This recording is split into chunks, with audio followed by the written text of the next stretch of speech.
Hello. How is everybody today? I am super well. Happy to be here. I am going to have to make this a quick one. Everyone at home is like, oh, thank God. Okay, silence. Everybody focus. This topic is actually one of my favorites, and it's something I think about a lot because it's often challenged in certain circles. The way that I was kind of taught along these lines is that radical acceptance was the key to moving forward and to be more centered in self, right? That ultimately, as I worked with it and thought about it a lot more, left me feeling, well, not fully satisfied and not like I was fully getting to the point of freedom, like what I was trying to actually do. Because radical acceptance felt to me like I'm having to accept something that's in my life. I don't really want it here. It smacks of having to accept something that you don't really want that didn't sit right with me, right? So after thinking about this, as I do, I probably spend upwards of 4 to 6 hours a day just thinking about stuff. I mean, and maybe that's just a result of me like living up here at the ranch all by myself with very little human interaction. It's something that I do. It's something that I started before writing the books, which then led to writing the books, which now has become kind of like its own thing. Right? I don't know what this is, but it's its own thing. So, yeah, just in working with that, I found that radical acceptance wasn't getting me where I wanted to go. Because again, I was having to accept something begrudgingly. Like there was just the tiniest taint of that I didn't care for in my thinking. So what I then moved on from radical acceptance was to move to radical detachment, right? To completely sever ourselves from, in every way, the past. To abandon completely everything that lives in here that happened before. And it's part of why the reason I wanted to write the books, because I wanted to have a real illustration of somebody who has a very dense past that they're trying to evolve past, right? And not be hamstrung by it in their thinking and in actions on a daily basis, right? So, Jack in my stories discovers this because, and I don't want to give away too much of the story, he's actually taught this by a very powerful non-binary shaman. And like, oh my gosh, I can't wait for people to start reading the books, because as I was channeling this information, like things like this kept coming to me that were just so big and like from the beyond, and things that I didn't understand because I'm writing a book about shamanism, but I've never taken a class about shamanism, right? But it's always something I've been so interested in because of my relatives who lived on the reservation and who were First Nations, right? Because as I was being raised in a very punitive religious environment that certainly saw non-binary people such as myself represented in a certain light, and yet my First Nations cousins were being taught something else, that those people who were born that way have access to different information, that caught my attention, and it always has. And I still believe to this day that it saved my life. Because as a kid in elementary school with a suicide journal, I had to hold on to anything that I found in my world that represented me in a more authentic way. And there were kernels of that my cousins were learning from their First Nations tribes that I wasn't being taught, but I knew about. And the fact that I just knew about it right? And this was back before there were gay people on television. There just were no gay, like, forget non-binary. Like, we were all evil. All the queer people were just evil. Right? That was the world that I inhabited and was being brought up in. So to learn about them, just really, I honestly, like I said, believe it saved my life, because I knew that there were people elsewhere who were thinking differently than how I was being raised. That gave me hope. That was something I could say, okay, there are other ways of existing, being, and thinking in this world, right? And that was a game changer for me.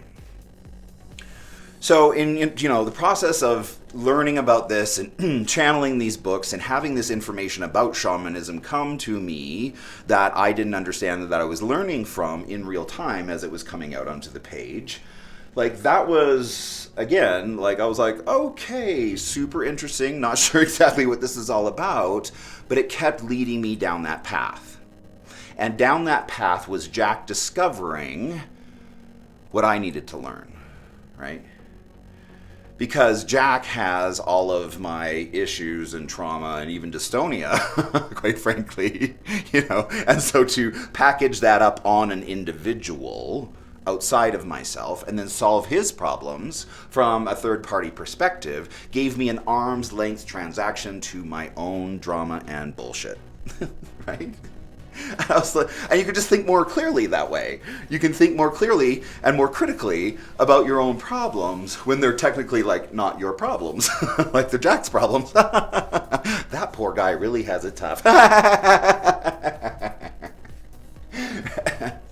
So, but it was in discovering that information and being committed to the process of seeing how high up I could cycle Jack without him becoming a, I don't know, like some super hero or something like this. But that was my challenge, right? I wanted to see how much I could continue to evolve him as a spirit up through the ethers. And it kept coming to me as shamanism, which was super interesting. Again, like, I knew nothing about it, and I started to look into, shaman schools and stuff like that after I wrote the books, which is, again, like, the whole process has just been kind of mind-blowing because my editor has a doctorate in shamanism.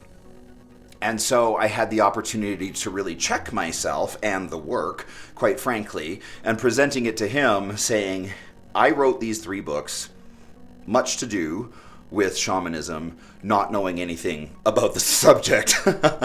I'm a really good bullshitter. Right? Not afraid to talk about something I know absolutely nothing about.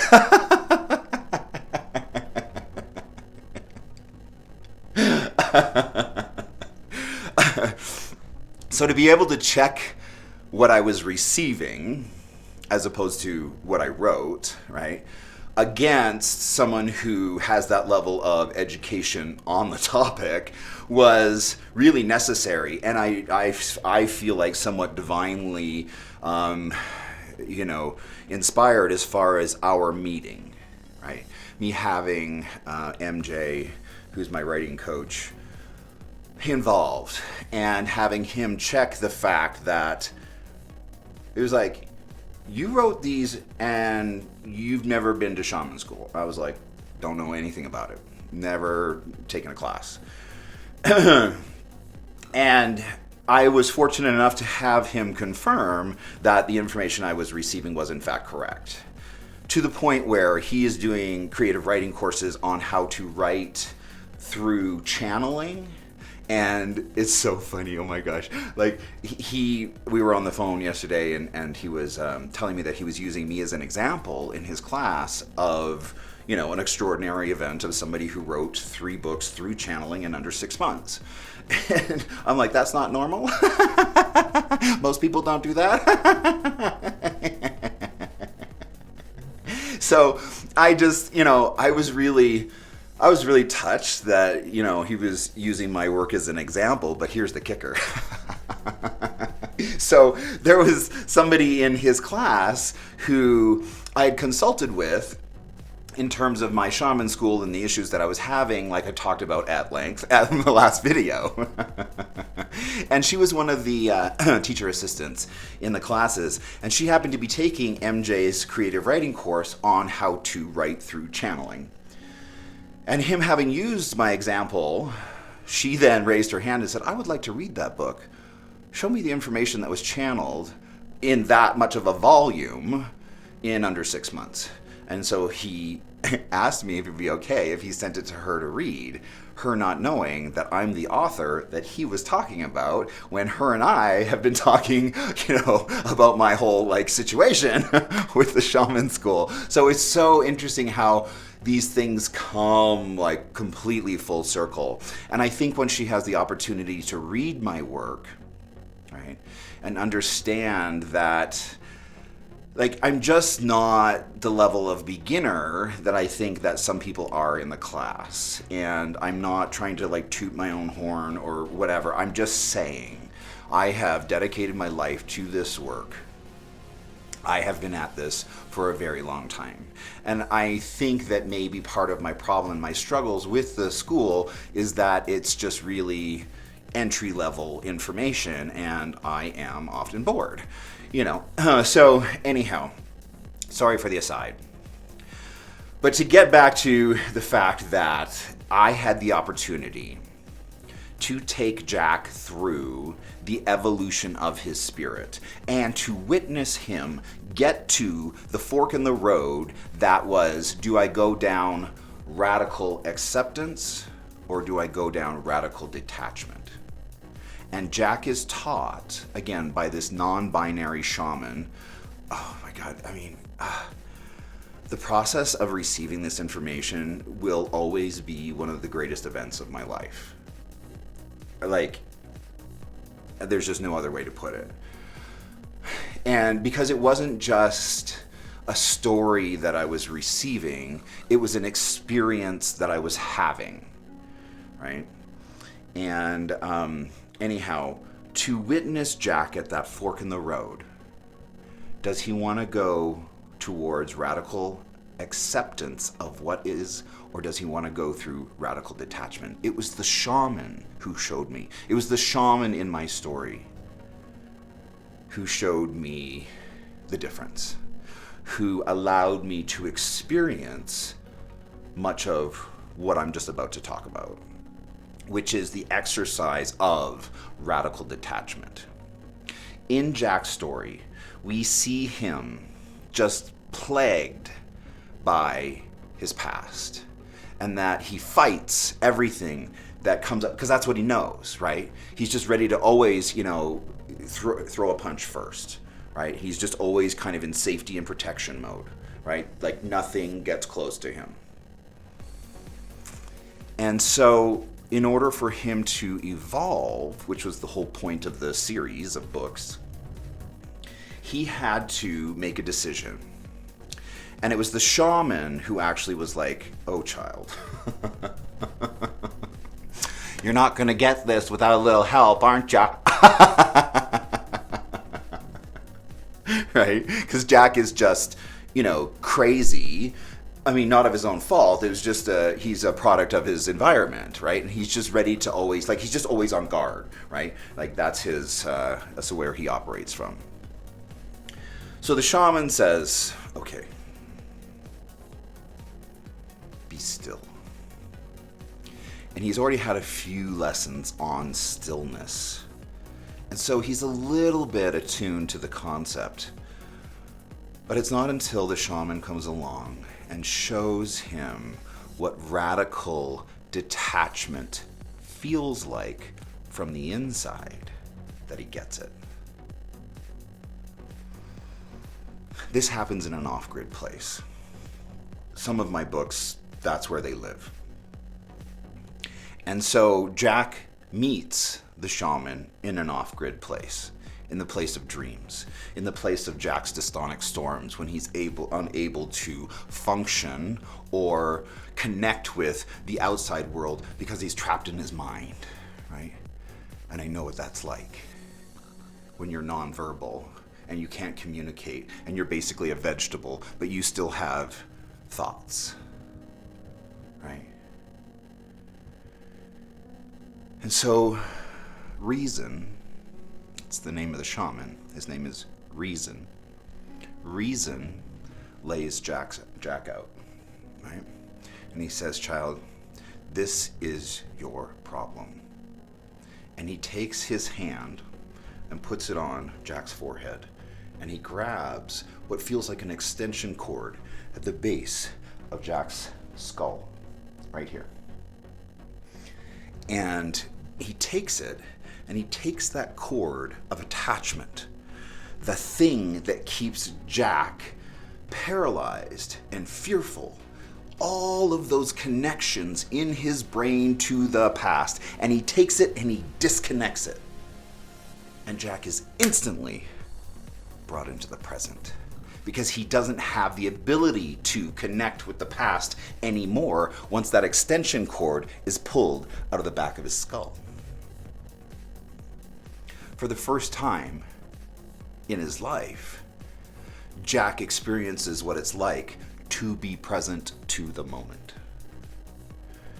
And it's like a rush, like this swirling of senses that he suddenly is engaged with, where he can smell the coffee in the other room, where he becomes aware of the tin ceiling and the wood floor, where he becomes aware of the presence and essence of others all around him and all that they are sending him and everything that he is sending out. Jack experiences that for the first time with the help of that shaman, with the help of Reason.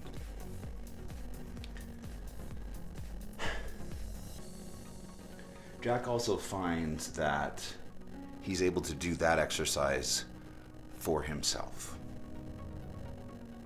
That when really stressed, really bothered, really angry, really triggered, really anything that's of discomfort, that he can just disconnect. That he can take that extension cord out of the back of his skull and disconnect it. And disconnect himself from his malady, which is his tether to the past. Because once you become fully present, right here, it's a beautiful day, right? The sun is out, I'm fine, I'm safe, I have everything I need, more than I need. I have too much stuff. Right? Because all of our triggers and our pains and the things like that from the past that continue to play into our today are the problem. Jack eventually evolves past this issue in book one. Book one in the Foreign to Me series is Jack overcoming himself. Right? That's the mountain he must climb. And he does. And it's through that process that he starts to become free, right? I wouldn't go so far as to say happy. I was thinking about this the other day. I was like, oh my gosh. Like if I come in here and I continue to try and evolve as a human and a spirit, and I end up being a happy person, I'm going to be really pissed off. Like if I become a happy person, I'm going to be mad. That's my thinking, right? Because I'm, at that precipice where being happy, right? Being a, more happy, engaging, welcoming individual, like there's part of my ego that still's like, ugh, God, I hate happy people. Ugh, they're just the worst. And then they want to chat, like really,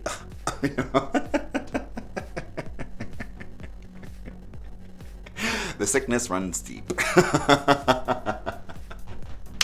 But I just wanted to share that exercise with you because for me, when I'm really bothered, right, and and you're in a mood, right, you just can't seem to escape it, that exercise, disconnecting completely from the past, from all the joy and pain and memories and everything, to just wipe it clean so that you have no other option than to be fully present. Once you start to experience that, and that becomes an option, and that's a tool in your tool bag that you can use, like, that's powerful stuff. And I just want to say that, like, congratulations to everybody in here. The fact that we're on the topic of radical detachment, that's a very advanced class topic, right? We're not running in the beginner's class anymore. And we're going to continue to chase this thing up and up and up and up and up, because it's never ending, right? So I just wanted to take a second and say, like, congratulations to us, for those of us who have been here and hanging out in this.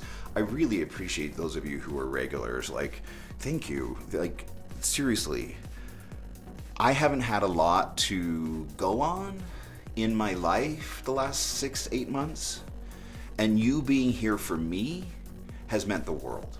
I haven't had much, but I've got this, and this isn't nothing, because what I'm chasing here is what I was chasing in the books, right? And it's time for us as a country to normalize these conversations, to make this part of our everyday talk in the way that we deal with one another, so that we are continuing to understand that to remain in a place of the mind and ego is the problems that we're experiencing today. We need to stop thinking, and we need to start feeling. Think from a place of your heart, not your mind. Look at that example of me in that shaman school, right? I thought I knew better. I thought I had it figured out how they could make their classes, like, so much better. I thought that. But what do I feel? Right. Our thinking things should be one way or the other are where problems lie, because that is where the kernel of complaint lives. We got to root that out. I've identified much of the problem. Okay, some of the problem. Still a lot more to go. And the problem in my thinking is arriving to things with a certain level of dissatisfaction, right? And so, like I was talking about on Monday, like, I have to divorce myself from that type of thinking. I need to put myself on a purge of negativity.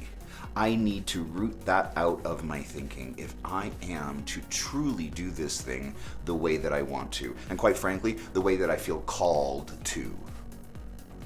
And while this might not be, a job that I can put on a resume that makes sense to people, I feel like this is the work that I should be doing, right? Man, like...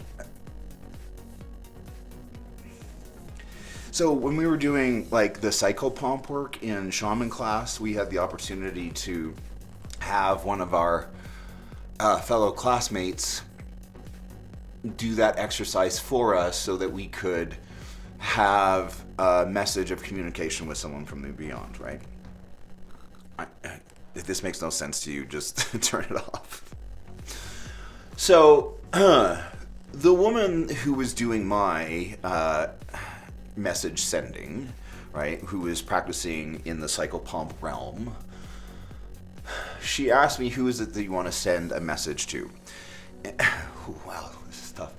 And I said James. James is my father. I didn't tell her my father. I just used his name because I didn't want to put on that name an expectation that this was a parent, right? Because then she might feel colored in a certain way with what she wanted to tell me, and I wanted it to be as clean and free and direct from behind the curtain as possible. So I didn't tell her it was my dad. Oh, I can't believe I'm telling you this, man. Anyhow, and she was like, what is the message you want to send? And I told her, I know that he did the best that he could. And so she went off and she tried to locate James, and she did. And in that world, like when you step behind that curtain, like, gosh, I just wish you could like experience the things I've experienced, so I'm not just using like words that sound so false and improbable, right? Because until you've experienced these things firsthand, it just sounds like nonsense, right? So anyways, I told my dad that I knew that he did the best that he could. And so she found James, right?